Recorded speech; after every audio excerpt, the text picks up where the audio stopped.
So, do you guys remember a little game from 2023? I think it was late 2023. Might have been after that. I don't know. Frankly, it's a blur. Marvel's Avengers.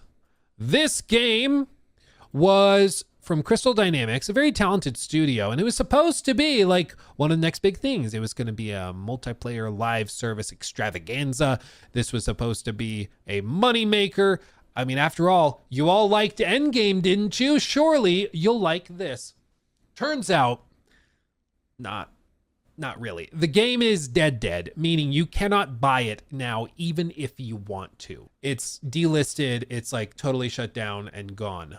And you might be like, Luke, why are we talking about this? Why are we bringing this up? Well, something kind of interesting just popped out of nowhere, which is some concept art that Miller Ross dug up. Numerous pieces of concept art for Marvel's Avengers She-Hulk were shared on ArtStation today by Crystal Dynamics' Brandon Russell. The hero was slated to make her debut in the game's canceled second season, played by actress Krisia Bios, maybe? And then these are the pieces of concept art. And the reason I find this interesting is, for one, I mean, they have concept art that they drew up. Obviously, when you see a live service game announced, they are working on like the second season of content while you're playing like the base game. You know, they have to work on this stuff well in advance. It's why for like Suicide Squad, Kill the Justice League, all of the stuff where we played like Lawless and whatever Tupperware lady, we're like, how in the hell did you guys choose to do, like, these playable characters are laughably horrible. Did you listen to any of the feedback? It's like, well, no, because they designed this and decided to do this before any of that happened. So they literally didn't, you know, it was done before that. And with this, you can see that they did all of these designs for a character that never ended up in the game because it was canceled and abandoned well before she ever would have appeared.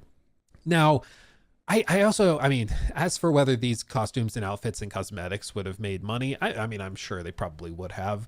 The reason so many of these companies are doing skins and like microtransactions and live service stuff is because when it works, it prints money. I mean, it just does. There was like that one story of how, you know, in one day, I think Gauntlet, was it the Godzilla or something Gauntlet in Call of Duty? It was like an $80 microtransaction or series of them, because I think you had to buy 4 different $20 microtransactions, and that made more money than like any of the AAA single player games that had released that year in terms of profit. It just printed money for Call of Duty because people bought a lot of them. They just did. So this stuff, you know, they do it because it makes money. But when it goes bad, when live service goes bad, it goes really bad. It's literally high risk, high reward to the extreme extent where there's no middle ground. Either you are making hundreds of millions of dollars or you are losing hundreds of millions of dollars. There's no real middle ground. But I thought this was just an interesting little snippet of what could have been. And it reminds you of like any of these other live service games like Concord. They had allegedly multiple new playable characters that were still slated to come like down the road that we've never seen. And I'm sure in like a year or two, we probably see leaks of concept art and maybe even in-game models and stuff of Concord characters that never saw the light of day, that were probably done when that game came out, but just never had the chance to be released. And I think it's the same with Suicide Squad. We probably will hear what season 2 would have been. Miller also did a ton of digging on Suicide Squad, Kill the Justice League. So who knows, maybe he knows what some of the other characters would have been that they were looking at doing. He does a lot of data mining. But they were working on a ton of stuff, dude. They were working on a ton of different stuff, and it just never went anywhere.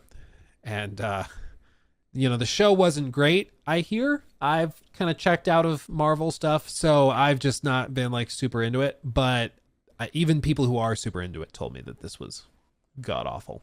I don't know. Did any of you guys see it? Did any of you guys see the show? It was not it. It was peak cringe. It was doo-doo. Yeah, that's kind of what I heard. That jives with what I heard. Yeah, what a waste. What a waste. It's just amazing to me that still we can see teams spending hundreds of millions of dollars on stuff that nobody wants, nobody wanted at all. And it just, you know, goes nowhere. And they end up walking away from it. And then all of this work that was done for months or even years is just down the dumpster.